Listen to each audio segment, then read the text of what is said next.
இவர்கள் செய்வது எல்லாம் மக்கள் விரோத செயல்கள் மட்டும்தான். என்றைக்கும் மக்களுக்கு ஆதரவாக ஏதாவது ஒன்று செஞ்சிருக்காங்களா சொல்லுங்க? எல்லா இடத்திலும் இப்ப அவங்க அரசு இயந்திரம் மொத்தமும் அந்த குடும்பத்தை பாதுகாக்க பயன்படுது, ஒரு குடும்பத்தை பாதுகாக்க. அடுத்ததா இதே அரசு இயந்திரம் எதிர்கட்சியாக இருக்கிற, முக்கிய எதிர்கட்சியாக இருக்கிற, பிரதான எதிர்கட்சியாக இருக்கிற தமிழக வெற்றி கழக நிர்வாகிகளை அடக்குவதற்கு தான் பயன்படுது. வேற எதற்கும் அவர்கள் இந்த அரசு இயந்திரத்தை பயன்படுத்தவில்லை. என்ன மணல் விஷயத்துல மணல்ல ஊழல் இருக்குன்னு சொல்லி ரைடு பண்ணி இடி வந்து வழக்கு தொடுக்குது, அதை விசாரிக்க கூடாதுன்னு ஸ்டேக்கு போறாங்க.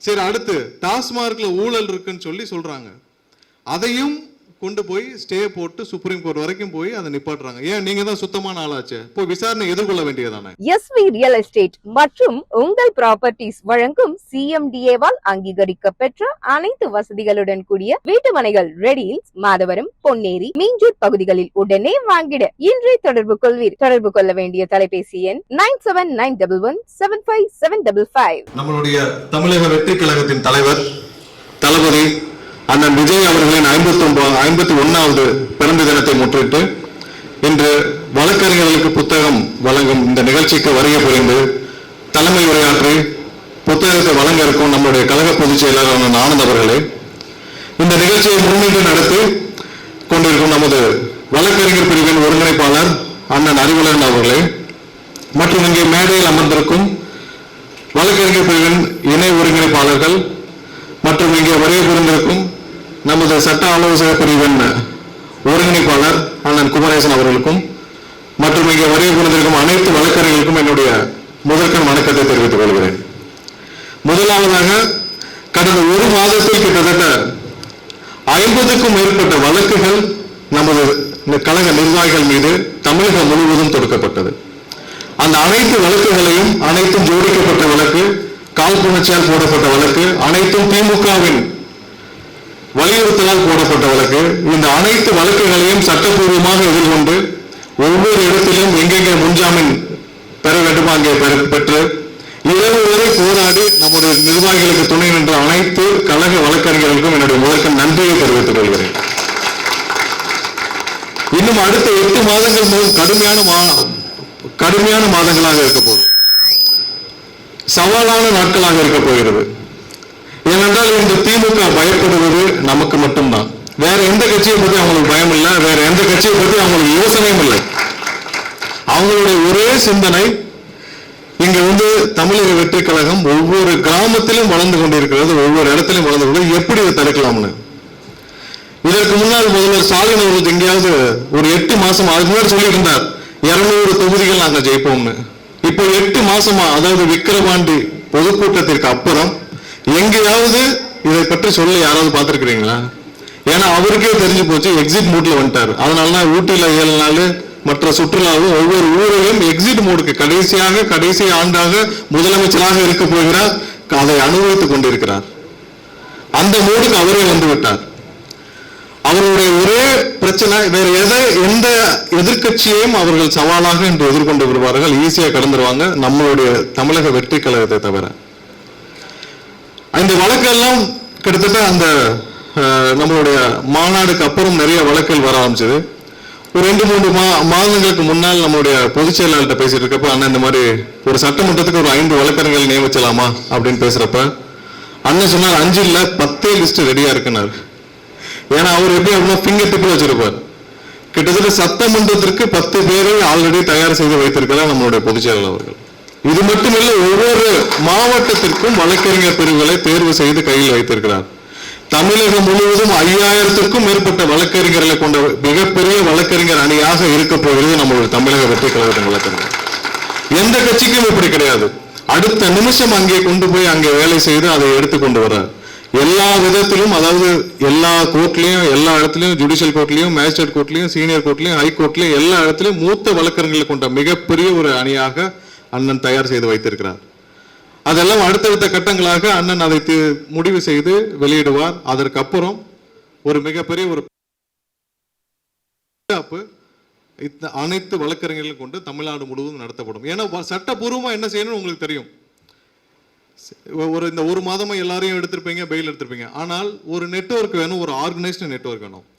ஒரு கிராமத்துல ஒரு இஷ்யூ, அடுத்த நிமிஷம் அது ஹைகோர்ட்ல எங்க போடணும், இல்ல டிஸ்ட்ரிக்ட் கோர்ட்ல எப்படி போடணும், யாரை ஆர்கனைஸ் பண்ணணும், எங்க கூப்பிடணும்ன்ற ஒரு நெட்வொர்க் நம்ம ஃபார்ம் பண்ண வேண்டியிருக்கும். எங்கெங்கெல்லாம் பெர்மிஷன் வேணுமோ அங்க பெர்மிஷன் வாங்க வேண்டியிருக்கும். நம்மளுடைய நிகழ்ச்சிகளை தவிர்த்து எல்லா நிகழ்ச்சியிலும் கூப்பிட்டு பெர்மிஷன் கொடுக்குறாங்க. நம்மளுடைய நிகழ்ச்சிகளுக்கு மட்டும்தான் எங்கேயும் பெர்மிஷனே கிடைக்கிறது இல்லை. எங்கேயுமே எந்த சின்ன இடத்துல கூட கொடி நடுறதுல இருந்து போஸ்டர் ஓட்டுறதுல இருந்து பேனர் ஓட்டுறதுல இருந்து எல்லாத்துக்கும் தடையாக தமிழக வெற்றி கழகத்துக்கு மட்டும்தான் இருக்குது. மற்ற கட்சியெல்லாம் கூப்பிட்டு கொடுத்துறாங்க. ஏன் எதிர்கட்சி தானே ஏதாவது நிகழ்ச்சி நடத்துங்க, நீ யாரும் நடத்தினாலும் எந்த எஃபெக்டும் இருக்க போறது இல்லை. நடத்தினால் மட்டும்தான். கடந்த 4 நாட்களாக பார்த்துருப்பீங்க, பேனர் வச்சதுக்கு நிறைய இடத்துல பெயிலுக்கு போன நம்ம வழக்கறிஞர்களே சொன்னாங்க, பேனர் வச்சதுக்கு மேஜிஸ்ட்ரேட்டே சொல்றாங்களா, என்னங்க பேனர் வச்சதுக்கு இதுக்கு முன்னாடி வழக்கே இல்லை, என்ன புதுசா இருக்குன்னு. இதான் ஃபர்ஸ்ட் டைம் பேனர் வச்சதுக்கு வழக்கு போடப்படுவது, இதான் ஃபர்ஸ்ட் டைம். ஆனால் அதையும் நம்மளுடைய தலைவர் அவர்கள் சட்டப்பூர்வமாக என்ன இருக்கோ அதை மட்டும் செய்யுங்கன்றார். உயர்நீதிமன்றம் என்ன வழிகாட்டி இருக்கோ அதை செய்யுங்க, பேனர் வேண்டாம் வேண்டாம். இப்படி ஒரு தலைவர் தமிழக மக்களுக்கு என்றும் கிடைக்க மாட்டார். இதை அறிவிக்கக்கூடிய தைரியம் யாருக்காவது இருக்கா? பேனர் வைக்க வேண்டாம், உயர்நீதிமன்றம் சொல்லியிருக்கு, அரசுகள் அறிவிச்சிருக்கு. உயர்நீதிமன்றம் சொன்னபடி யாரும் பேனர் வைக்கலாம் வேண்டாம்னு சொல்ற ஒரு தலைவரை தமிழகத்தில் இந்தியா முழுதும் சொல்லுங்க. அப்படி ஒரு தலைவர் அடுத்த வருடம் முதல்வராக வருவார், கண்டிப்பாக வருவார். அந்த பயம் தான் இன்னைக்கு திமுகவிற்கு. இதை தடுக்க என்னென்ன செய்யணும்? ஏன்னா அவங்களுக்கு தெரிஞ்ச ஒரே வேலை அரசு இயந்திரத்தை இயக்கி விடணும்னு. இவர்கள் செய்வது எல்லாம் மக்கள் விரோத செயல்கள் மட்டும்தான். என்றைக்கும் மக்களுக்கு ஆதரவாக ஏதாவது ஒன்று செஞ்சிருக்காங்களா சொல்லுங்க? எல்லா இடத்திலும் இப்ப அவங்க அரசு இயந்திரம் மொத்தமும் அந்த குடும்பத்தை பாதுகாக்க பயன்படுது, ஒரு குடும்பத்தை பாதுகாக்க. அடுத்ததா இதே அரசு இயந்திரம் எதிர்கட்சியாக இருக்கிற, முக்கிய எதிர்கட்சியாக இருக்கிற, பிரதான எதிர்கட்சியாக இருக்கிற தமிழக வெற்றி கழக நிர்வாகிகளை அடக்குவதற்கு தான் பயன்படுது. வேற எதற்கும் அவர்கள் இந்த அரசு இயந்திரத்தை பயன்படுத்தவில்லை. என்ன மணல் விஷயத்துல மணல்ல ஊழல் இருக்குன்னு சொல்லி ரைடு பண்ணி இடி வழக்கு தொடுக்குது, அதை விசாரிக்க கூடாதுன்னு ஸ்டேக்கு போறாங்க. சரி, அடுத்து டாஸ்மார்க்ல ஊழல் இருக்குன்னு சொல்லி சொல்றாங்க, அதையும் கொண்டு போய் ஸ்டே போட்டு சுப்ரீம் கோர்ட் வரைக்கும் போய் அதை நிப்பாட்டுறாங்க. ஏன்? நீங்க தான் சுத்தமான ஆளாச்சு, போய் விசாரணை எதிர்கொள்ள வேண்டியதானே. இதே நேரத்தில் அனகாபுத்தூர் இருக்கு, அங்கே 700 வீடுகள் இடிக்கப்பட்டது, உயர்நீதிமன்றம் உத்தரவிட்டது. ஏன் அதுக்கு ஸ்டே போல? ஏன் அதுக்கு நீங்க ஸ்டே மக்கள் நலன் சார்ந்த எந்த விஷயங்களுக்கு நீங்க இது வரைக்கும் அப்பீல் போயிருக்கீங்க, இல்ல ஸ்டே போயிருக்கீங்க, இல்ல எங்க வழக்கு தொடுத்திருக்கீங்க? ஏன் அந்த அனகாபுத்தூர்ல ஒரு மாசம் அவங்களுக்கு தேவையான அந்த அலாட்மெண்ட்டை பண்ணி 1 மாசம் கேட்டு அவங்களுக்கு ஒரு ஸ்டே வாங்கியிருக்கலாம், உயர்நீதிமன்றத்தில் டைம் வாங்கியிருக்கலாம். ஒரே நாள்ல 2 நாள்ல எல்லாத்தையும் இடிச்சு அவங்கள தூக்கி கொண்டு போய் ஒரு அலாட்மெண்ட்ல போட்டு ஒரு வீடை போட வேண்டிய அவசியம் என்ன இருக்கு? அப்போ மக்கள் நலன் சார்ந்த எந்த விஷயத்துல நீங்க போல, டாஸ்மார்க்ல விசாரிக்க கூடாதுன்னா ஸ்டே போறீங்க. இதை விட கொடுமை என்னன்னா, 12 நாட்களாக ஒரு 10 வயது குழந்தை பாலியல் வன்கொடுமையால் பாதிக்கப்பட்டிருக்கு. முகப்பேர் இன்சிடென்ட் பார்த்துருப்பீங்க. ஹைகோர்ட்டு கடுமையாக அதுக்கு கண்டனம் தெரிவிச்சிருந்தாங்க. சுமோட்டோ கேஸ் அது. அந்த கேஸை விசாரித்த நீதிபதி கடுமையாக சொல்லி 12 நாட்களாக கம்ப்ளைண்டே வாங்கப்படல முகப்பேர்ல. அதற்கப்புறம் சிபிஐ விசாரணைக்கு உத்தரவிடுறாங்க. அதை எதிர்த்து உச்ச நீதிமன்ற ஒரு அரசு எங்கேயாவது பார்த்துருக்கீங்களா? அதாவது அந்த குழந்தைக்கு கொடுக்கப்பட்ட நிவாரணமோ 5 லட்சமோ 6 லட்சமோ, ஆனால் உச்ச நீதிமன்றம் வரை போய் இவங்க பண்ண செலவு 30 லட்சத்திற்கு மேல். இதுல என்ன அச்சீவ் பண்ண விரும்புறீங்க நீங்க? அந்த குழந்தைக்கு நீதி கிடைக்கணும்னா ஏன் சிபிஐ விசாரணை நடத்த வேண்டியதானே? அதை போய் அப்பீல் பண்ணி சுப்ரீம் கோர்ட்ல போய் வாதாடி ஜெயிக்க வேண்டிய அவசியம் உங்களுக்கு என்ன இருக்கு? சுப்ரீம் கோர்ட்லயே அவங்களுக்கு மிகப்பெரிய கொட்டு விழுந்தது. எதற்காக இதுக்கு போய் அப்பீல் வந்திருக்கீங்கன்னு கேட்டிருக்காங்க. கேட்டு அது திரும்ப போன நவம்பர்ல ஆர்டர் ஆச்சு. இது மாதிரி எல்லாம் செய்வது அனைத்தும் மக்கள் விரோத செயல்கள் மட்டும்தான் இந்த அரசு. இன்னொன்னு அந்த குடும்பத்தை காப்பாற்றும்னு நினைக்கிறாங்க. இது அனைத்தும் இன்னும் 8 மாசம் தான் அனைத்தும் தவிடுபொடியாகிவிடும். 8 மாசத்துல ஒவ்வொரு நாளும் காட்சிகள் மாறுது. இந்த காட்சிகள் மாறுது. அதாவது ஒரு அரசு டிரான்ஸ்ஃபர்மேஷன், அதாவது ஒரு அரசு இதோட முடிய போகுது, புது அரசு வரப்போகுதுன்றத ஃபர்ஸ்ட் உணர்த்துறது பார்த்தீங்கன்னா அரசு அதிகாரிகள், ஐஏஎஸ் ஐபிஎஸ் எல்லாருக்கும் புரிஞ்சிடும் இந்த அரசு மாறப்போகுதுன்னு சொல்லிட்டு. ஏன்னா அவங்க தான் 8 மாசத்துக்கு முன்னாடி அவங்களுக்கு தெரியும்ல, கிரவுண்ட் லெவலில் இருக்க ஸ்டேட்டஸ் எல்லாம் தெரிஞ்சிடும். இன்று பல அரசு அதிகாரிகள் எல்லாரும் இந்த அரசு மாறப்போது, புதிதாக ஒரு அரசு வரப்போகிறது, அது தமிழக வெற்றி கழகமாக இருக்கும் என்பதை உணர்ந்து விட்டார்கள்.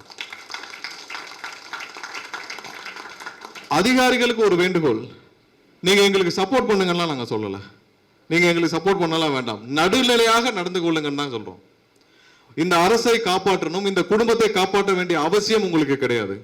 இங்க பல பேர் யூபிஎஸ்சி ஆஸ்பிரண்டா இருப்பீங்க, நாங்கள் உட்பட எல்லாரும் யூபிஎஸ்சி ஆஸ்பிரண்டா இருப்போம். எவ்வளவு கஷ்டப்பட்டு இதுல கோடியில ஒருத்தராக வரக்கூடிய ஒரு ஐஏஎஸும் குரூப் 1 சர்வீஸ்லாம் ஒரு லட்சத்துல 10 லட்சம் 20 லட்சத்துல வரக்கூடிய ஒரு குரூப் 1 சர்வீஸ் ஆபீசரும் ஒரு குடும்பத்தை காப்பாற்ற, ஒரு குடும்பத்திலிருந்து யாரோ ஒரு தம்பி, யாரோ ஒரு ஜூஜு விக்ரம்ன்ற கிட்ட நபர்கிட்ட நீங்க உத்தரவை வாங்கி செயல்படுத்த வேண்டிய அவசியம் கேவலம் ஏன்? இப்படி ஒரு அதிகாரம் இல்லாத அதிகாரியாக இருப்பதற்கு நீங்கள் நடுநிலையாக செயல்பட்டால் நீங்கள் ஒரு ரோல் மாடலாக இருப்பீர்கள். உங்களை பார்த்து நாளைக்கு பல இளைஞர்கள் நானும் ஐஏஎஸ் ஆகணும், ஐபிஎஸ் ஆகணும், நானும் குரூப் 1 ஆபீசர் ஆகணும்னு வரணும்.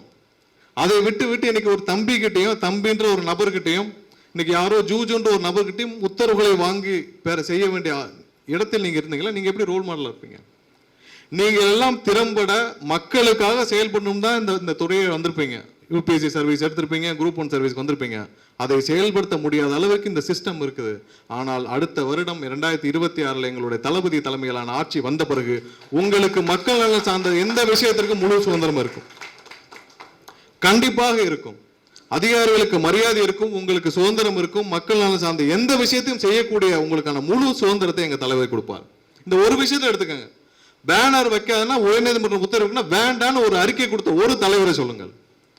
கண்டிப்பாக நீங்க எங்களுக்கு சப்போர்ட் பண்ண வேண்டாம். உங்களுக்கு தெரியும் இன்னைக்கு இந்த ஆட்சி இன்னும் 8 மாசத்துல இந்த ஆட்சி வராதுன்னு உங்களுக்கு இன்னைக்கு பெரும்பாலான அதிகாரிகளுக்கு தெரியும். நியாயமாக நடுநிலையாக நடந்து கொள்ளுங்க. இது ஒரு வேண்டுகோளாக இந்த இடத்தில் வைக்க வேண்டிய கட்டாயத்தில் இருக்கிறோம். இது வேண்டுகோளா வைக்கிறோம். 8 மாசத்திற்கு பின்னால் அதிகாரிகளுக்கு தேவையான மக்கள் நலன் சார்ந்த விஷயத்தில் எங்களுடைய தளபதி முழு உங்களுக்கான அந்த ஃப்ரீடத்தை கொடுப்பார். அப்படி ஒரு ஆட்சி வரும். அதற்கான அனைத்து இடங்களிலும் இன்னைக்கு சட்டப்பூர்வமாக எல்லா விதத்திலும் எங்களுக்கு மேல அதிகமான வழக்குகள் தொடுக்கப்படுது. இது எல்லாத்தையும் நாங்கள் எப்படி எதிர்கொள்ளும் தெரியும். அதற்கான டீமை எப்படி ரெடி பண்ணணும் தெரியும். அதற்கான எங்களுடைய பொதுச் செயலரும் எங்களுடைய தளபதியின் வழிகாட்டுதல்படி சீக்கிரம் அந்த ஒர்க் ஷாப்ல ரெடி பண்ணுவோம். அடுத்த கட்டத்தை நோக்கி நாங்கள் நகர்வோம். இங்கே இந்த நிகழ்ச்சிக்கு அதுவும் முதல் நிகழ்ச்சி, அதாவது எங்களுடைய வழக்கறிஞர் அணியின் சார்பாக நடத்தப்படும் முதல் நிகழ்ச்சி. இந்த நிகழ்ச்சிக்கு அதுவும் எங்களுடைய தலைவர் தளபதியின் பிறந்தநாள் என்று நடத்தப்படும் இந்த நிகழ்ச்சி மிகவும் சந்தோஷமான ஒரு நிகழ்வு. இது ஒரு தொடக்கம். அடுத்து வர காலங்கள் மிகவும் கடினமான காலங்கள். அந்த காலங்களை திறம்பட செயல்பட்டு ஒவ்வொரு இடத்திலும் துடிப்பாக இருக்க வேண்டும். அதுக்கு தேவையான அனைத்து பயிற்சிகளும் கொடுக்கப்படும். இங்கே வருகை புரிந்த அனைவருக்கும் என்னுடைய நன்றிகளையும் வாழ்த்துக்களையும் தெரிவிச்சுக்கிறோம். இங்கே வந்த பெரும்பாலான இளம் வழக்கறிஞர்களுக்கு. இந்த நிகழ்ச்சியை முன்னின்று ஏற்பாடு செய்த நம்மளுடைய வழக்கறிஞர் அணியின் ஒருங்கிணைப்பாளர் அண்ணன் அறிவன் அவர்களும் மற்றும் அனைத்து இணை ஒருங்கிணைப்பாளர்களுக்கும் என்னுடைய வாழ்த்துக்களையும் நன்றிகளும் தெரிவித்துக் கொள்கிறேன். அனைவருக்கும் நன்றி, வணக்கம்.